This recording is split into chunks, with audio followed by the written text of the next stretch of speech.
Setting up the meeting.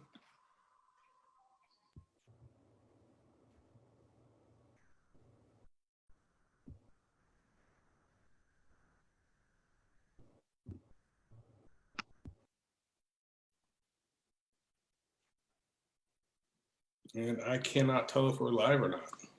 I have something that says right in my upper right hand or left hand corner that the meeting is now streaming live on Facebook. So, ooh, oh yes, I see that as well. All right. Well, here we are. Thank you so much, Representative Stephanie Clayton. Thanks for being here with us this evening. Really excited to have you on our first mainstream live, despite technical difficulties. I also want to mention really quickly before we begin our discussion that we will be closed captioning this video after the fact. So as soon as we're finished, we'll go ahead and we'll get it closed captioned. We'll repost it to Facebook for those who might need it. So Representative Clayton, how are you?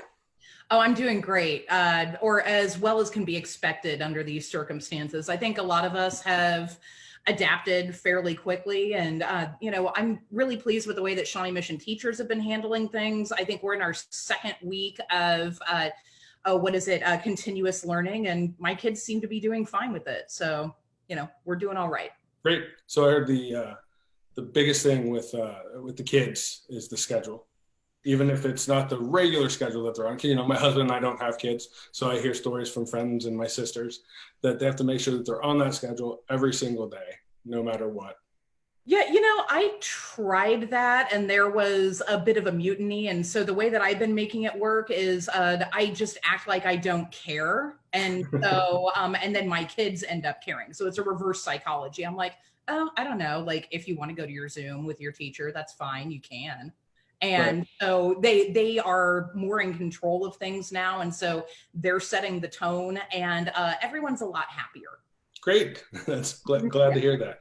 We have a lot to talk about tonight, especially in light of everything that's happened in the past 24 hours. But before we get there, before we actually talk about that, I want to know more about you and your constituents. So how are you adapting to this? Are you still holding constituent meetings? Are you hearing from them these days? Still? Yes. I have been calling some of my constituents at home just to check and see how they're doing, because this is not really a time when you can go knocking on doors. I mean, you can, no one is going to answer, and they probably would not be pleased if I showed up. So I've just been switching to phone calls, and I did a town hall via Zoom last Saturday morning. And it was really good to see my constituents' their faces, right? Because you kind of forget how much you miss them, because we just came off of regular session, right? So I was in Topeka Monday through Friday, basically January, February, and then a couple of weeks into March until we ended our session early on account of COVID-19. So constituent communications have been going well. Just biggest concerns that I have are the overloading of the unemployment insurance system, which, we're working with an ancient mainframe. Excuse me. And we're also, working with overloaded phone systems. This is something that even with brand new systems, we don't usually see this. And so the legislature hasn't been inclined to spend a lot of money to update things or sustain things. And this is what happens. So my biggest concern right now is regarding constituents getting their unemployment and any small business relief. So concerns between the way that the Federal CARES Act is going and how that all translates. And so that's what I'm looking at. That's most of what I've been hearing about. Well, I heard from a lot of folks yesterday about a certain decision made by some legislators. No one has been terribly pleased with that, at least not from my neck of the woods. And neither from mine or from mainstreams to that end. So let's jump in. Before we get to what happened yesterday, can you tell us a little bit about the LCC?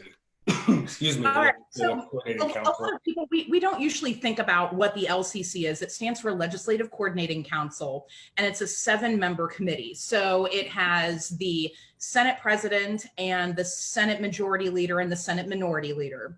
And then it has the Speaker of the House, the Speaker pro tem, the House Minority Leader, and the House Majority Leader. So in this case, it's 5 Republicans and 2 Democrats. And they meet quite a bit and make a lot of decisions, just, mostly regarding the way that we run our meetings, the way that we run committees, that sort of thing. But what happened was that the House passed a resolution that essentially extended the governor's emergency powers, because initially, I believe that when she declares an emergency, I believe it only lasts for 15 days. And so we voted to extend that. And so that resolution, it was a bill that started in the House, and we all got along fairly well in the House. We passed it actually, I want to say the Friday before session concluded. So I'd have to look back on the exact date, but the House passed it unanimously, not a lot of drama. And then it went to the Senate.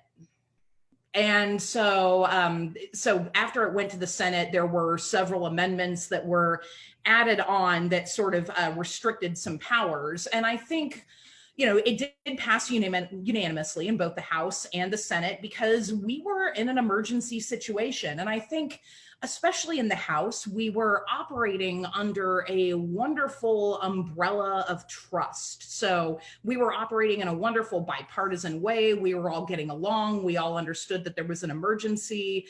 And I think that a lot of us voted in favor of that resolution, not foreseeing that it would be used to play politics. And so it's kind of disappointing.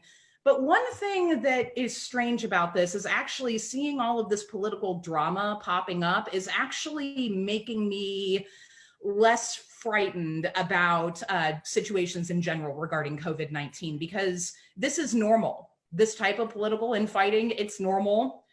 People are using a tragedy to try and win nominations for statewide elections. That's part of the reason why this is happening. People are using it to score political points.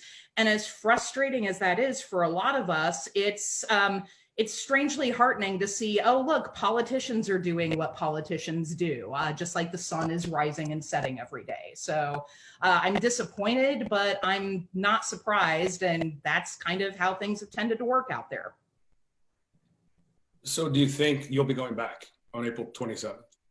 I am not 100% sure. And not you personally, but the legislature. The entire legislature. Obviously I myself would go back unless I were ill. And I'm not, I'm feeling good. So, good to hear. But I could see the legislature going back in its entirety. I think it kind of depends on what the Supreme Court decides. So this afternoon, in reaction, I mean, I kind of feel like I'm getting ahead of myself, but in reaction to the decision made by the Legislative Coordinating Council, and that was voted by 5 people voted to overturn the governor's executive order regarding population limiting, or rather attendees, limiting the number of attendees at religious gatherings and funerals.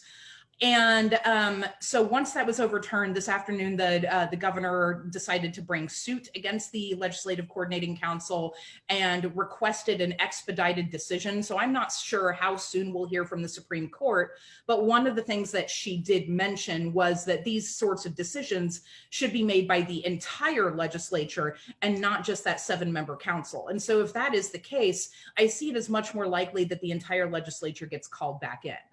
Now, I think what a lot of people aren't aware of is that, the governor can call us back in, but for special sessions, but for the most part, if we're going back in for veto session, that's a decision that's made by the Senate president and the Speaker of the House. And so the ball is sort of, or not yet, but kind of currently is in their court. So they'll make that determination.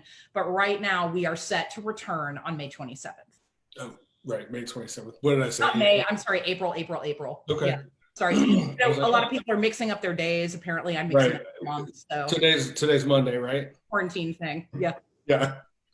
It's all one big long Everything day. is Monday. Yeah. Yeah. So as I understand it, then the original executive order, that protective order, the stay at home, may have been rescinded as well. Now, last we talked, because I'd asked you about that yesterday, I think. Yes. We still didn't know if that were the case, and I haven't read enough up on it today. Have you heard anything new?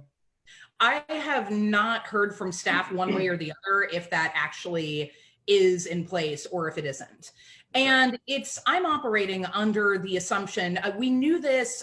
So you remember Johnson County and Wyandotte County, and then Jackson County, so and Kansas City, Missouri, and Kansas City, Kansas. They all put into place their own stay-at-home order that actually was more strict than the governor's, did include churches, and extended for a longer period of time. And so the governors that went into place superseded that order. But now, if that isn't currently in place, I still sincerely hope that everyone here in Johnson and Wyandotte County is conducting themselves as if the other orders are in place. One thing that was interesting to me is that when the governor put her order in place, you saw a lot of reaction from legislators who are located here in Johnson County or in Sedgwick County or in Franklin County, where you had those local orders put into place. But what was strange is that when those orders were put into place, nary a reaction was had. So there wasn't really a fight against the local governments for putting this into place. And the Kansas legislature certainly does have a precedent of trying to overrule and overthrow anything that local government does.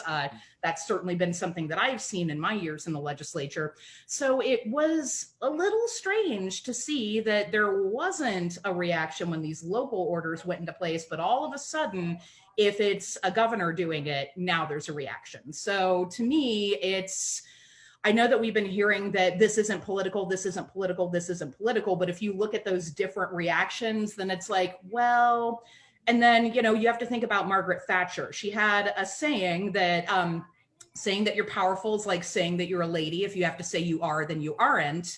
Right. And that kind of applies here. If you have to tell someone it's not political, then it is. Well, we have to look at who's saying that. Right? Yeah. Well, and regardless, it could be a politician you love. If I'm sitting here telling you something isn't political, look at me in askance as well too, right? Because because it is. Mm-hmm. As far as I'm concerned, this is very political and it's dangerous. Very dangerous. And I echo your thoughts and your sentiments. I really hope that people are staying inside throughout Kansas. I hope they're staying in, just like we've been doing for the past 3 weeks now, month now, 2 months now, however long. It feels like so much longer than it is, but it's worth it because it's dangerous and it could hurt people. And we could see an increase in COVID-19 cases and, of course, deaths in Kansas should this stay. Yes. If we can't get this overturned and back as an executive order. Plus, I didn't hear very many churches myself, my church, our church, we're already worshiping online. Yeah, most of them have been. Right. And you hear some argument saying, well, most churches are already voluntarily worshiping online, but the government shouldn't tell them if they can or if they can't. But again, if we're going to do this just on pure principle, then if the government isn't keeping order, then you're going to have some churches say, well, hey, if they don't have to, then why should I? And then you start seeing sort of a domino effect.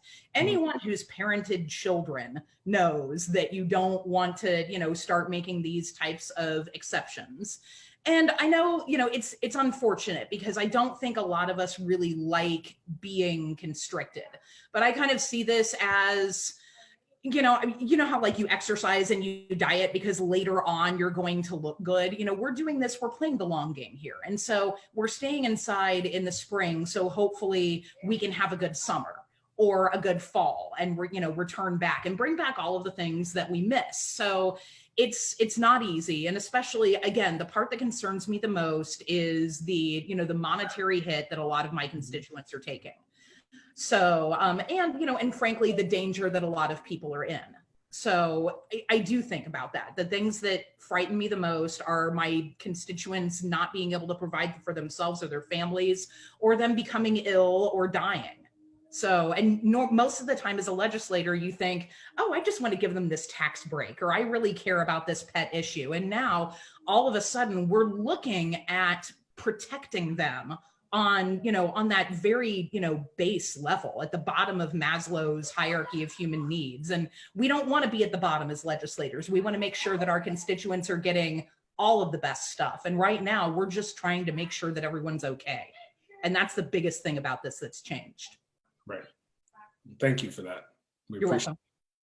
So we talked a little bit, and now do you have anything else to say on this? I know it's still unfolding, right? Just like everything else, this is still unfolding, and we don't know where we are. The lawsuit is in effect now, and I saw somewhere that they're hoping for resolution by Easter, which would give 2 days. Yeah, I mean that's what I would hope. Again, what I hope is that we have the most apolitical decision that runs on logic and reason and keeps everyone safe. We don't need drama right now. We've got hours and hours of Netflix that we can watch if we want that. You don't need drama from your legislature. You need us to be calm and making collected, reasonable, rational decisions. Common sense decisions that are good for all of Kansans, if you will. Right. Speaking of Netflix, have you watched Tiger King? Yes. Okay. I have. So, yeah. I don't know. It's fascinating. I thought it was kind of a little bit meta now how we've got some tigers that are actually coming up positive for COVID-19. Right. So I think I might blame Tiger King for that, but I'm not quite sure, how I'm going to, get there. I would support you on that, on you blaming Tiger King for that. Yeah. Okay. Well, then I'll go ahead and do that. Yeah, do it. It's a little crazy. If you haven't seen the show, people out there in Facebook land, it's pretty crazy. It'll take your mind off of a lot of things. Yeah, it does. I mean, I would definitely say that it did do that. Although it reminded me of some legislation that we had a number of years ago regarding exotic pet ownership. So, you can't really take the legislator out of any situation because it's always, it's like, why are you looking up this old, this bill? And it's like, well, it's, so. I'm going to have to rewatch it now and go read some legislation. Oh yeah. Yeah. There's plenty of it. I did want to talk before we end our discussion this evening. We talked a little bit earlier about, do you think that you'll be going, do you think the legislature will be going back end of April? And if not in person, how do you see, would it be phone? Would it try to be Zoom? I mean, you've put into place a lot of audio and video in the Capitol for transparency's sake. Mm-hmm. You would know a little bit more about that than the average bear. Would they be able to utilize some of that equipment for meetings? I don't think that we would be able to do remote voting. So they're even looking at that at the congressional level. And part of the problem is that you have to worry about is it really the legislator who's doing that? I mean, it's just. I have seen, the city of Prairie Village did do their city council meeting on Zoom. So I caught a little bit of that a couple of nights ago. But part of the problem is that our legislative bodies are so large. You could do a traditional committee meeting, I think, via Zoom and have that up for everyone to see, kind of like how everyone can see you and I talking now. Right. But having all 125 legislators doing it, via roll call vote, maybe through a sharing screen technology, but I just don't think that we are there yet. And not to mention the fact that although obviously, and we most certainly were not socially distancing, it's almost impossible when you have a body of 125 people plus staff. Even when we had visitors out of the Capitol, it was still, well over 100 people in a room. And the type of collaboration that we engage in, just the way that the general flow of the legislature, I think it would be very, very difficult to do it from that distance voting. Now, that said, I am glad that we have the live streaming for committees that we do now, because I was able to listen to the LCC meeting yesterday without leaving the comfort of my own home. And that was something I have to say that when I first started pushing for legislation like this, I think that I wrote my first bill for it back in 2014. And I did not have pandemic on my list as things that could happen. That was not brought up in any of our testimony. It was something that, obviously we're not considering. If only you knew, right? Transparency. Hindsight. Yeah, I know. And it was all about transparency. And thank you for bringing some, helping to bring some more transparency into the State House. Happy to. Especially with your tweeting, your Twittering, if you will. Yes, you are always on Twitter, and I do appreciate our legislators that are on Twitter and social media and updating constituents in real time during the legislative session. How do you, how do you do that on the floor? Like how do legislators, or you specifically, make time to do that on the floor? Because I'm sure there's a million things happening at once.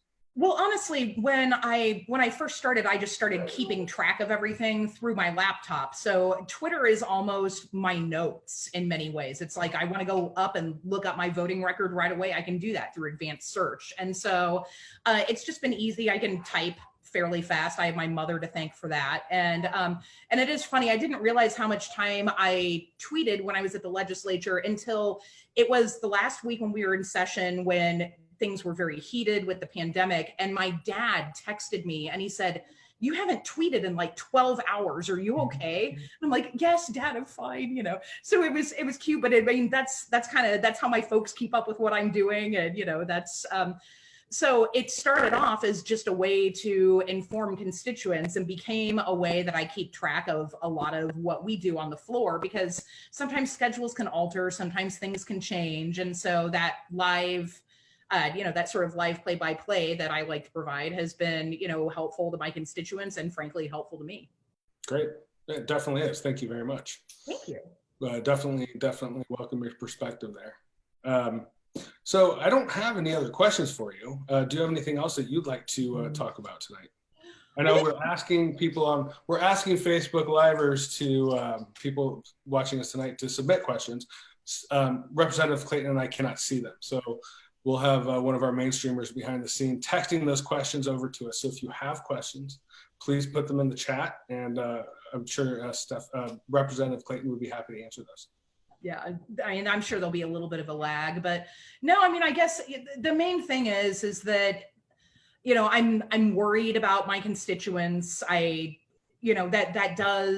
does weigh on me. And, so just wanting to know how everyone is the really important thing.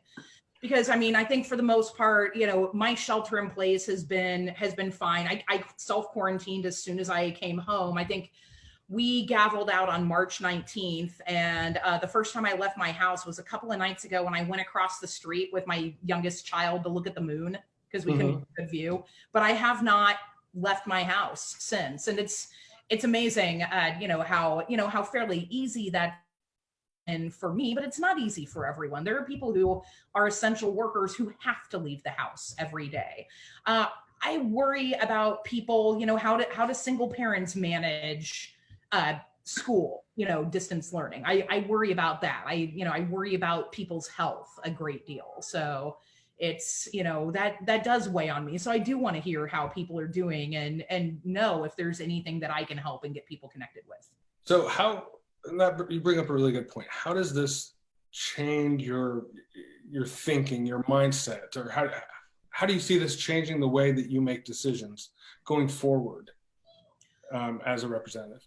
I think, I always had kind of a, hope for the best, expect the worst sort of negative attitude that, didn't make me a very happy person, but has allowed me to prepare for some of those worst things. It's, I can say that I'm glad, I didn't want this to happen at all, but I'm glad that this is happening now as opposed to in 2015. When the state wasn't being funded, when, heaven only knows how things would be running if it had happened then. And so, I think that we do have some good, solid, reasonable people in place, people with a lot of experience. I am a big fan of Secretary of Health Lee Norman. So I was before this started. So, but, you need educated professionals in place who know how to run government and who know how to run systems. I've been pleased with the way that our adjutant generals have been running things as well, because again, you need a solid, steady hand at the helm.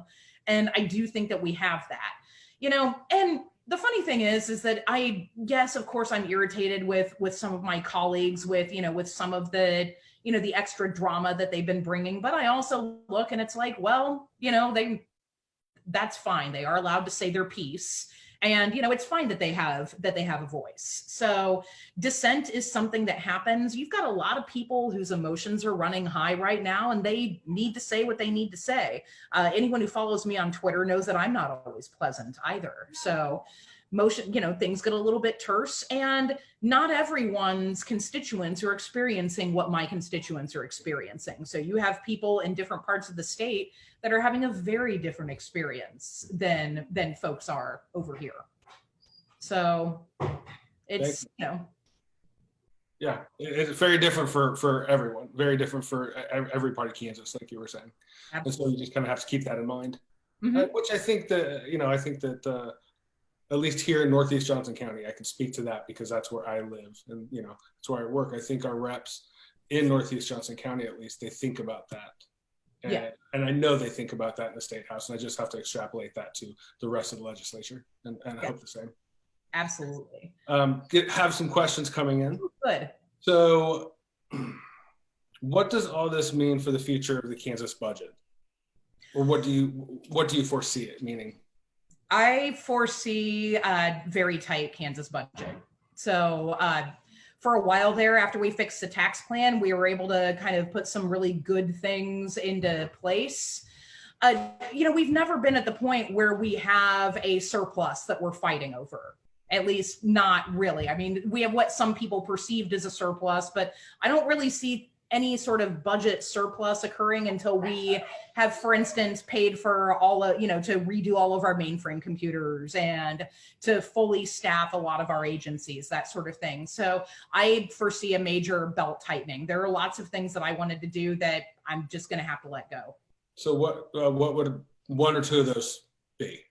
One of the things that I wanted to do was I actually wanted to allow to raise the standard deduction on taxes. And I wanted to allow people to itemize in Kansas, even though they couldn't itemize on their federal forms. I wanted to do that. I fought hard for deductions when we put together the 2016 tax plan. And it's really frustrating to, have the Trump tax plan overturn a lot of those things. And, I wanted those back. I wanted tax relief for my constituents. I really wanted to eliminate the tax on personal hygiene items and the sales tax on food. Right. So, and it's hard to let that go because those are things I wanted to bring home. Sure.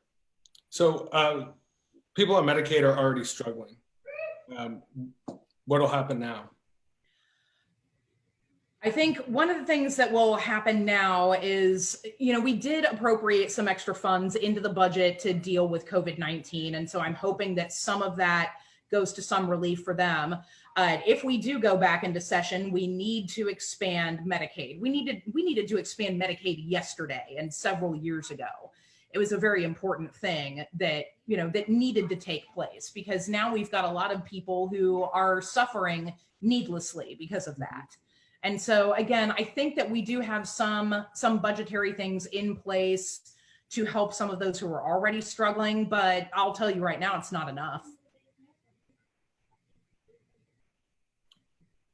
Waiting for other questions to come through. And we've hit our half-hour mark, just to let you know. I know that you do have another engagement here coming up soon, so I don't want to keep you. Yeah. But I want to make sure that we leave enough time for questions. If we don't get through all the questions this evening from people watching, what's the best way to get a hold of you for people in your district? And Julie or Danny, could we put that into the chat, please? Oh, yes. All right. So the best way to get a hold of me is through my state email account. So that's Stephanie, STEPHANIE .Clayton, CLAYTON @house.ks.gov. And so I check that fairly frequently, several times a day. And again, especially if people need help securing those major state services, I'm your go-between. I'm the person that you send that to because I have ways of making that happen a little bit faster. And so this is my job. I want to help everyone. So please, looking forward to those contacts. And quickly before we leave, there's this one last question from one of our viewers. Many seniors and people with disabilities are living in their own homes and they're losing services right now. What can you do to help them? What can any of us do to help them? Well, I think, obviously, I mean, what can any of us do? And that is, checking on people that that sort of thing, becoming good caregivers to your neighbors and to your family members, first of all. I think a lot of the things that I've been thinking about is talking to the county, because I think our county resources, while stretched thin, are still some of our most solid and best bets. I'm happy that we've appropriated more money into the Senior Care Act, but that money doesn't really go into the budget until, fiscal year begins, and that's several months from now. And so I think we do have some resources available. And again, like if there are particular issues, I want to be contacted so I can start, working on getting people connected to the folks at the state who can get them taken care of. Excellent. Thank you. All right. Thank you. Thank you so much for being on here with me, with us this evening. We appreciate your service. Thank you for continuing to fight for common sense government. Thank you. It's my pleasure. And I love doing it. Thank you for having me. And please contact me, everyone, if you need anything. I really want to help.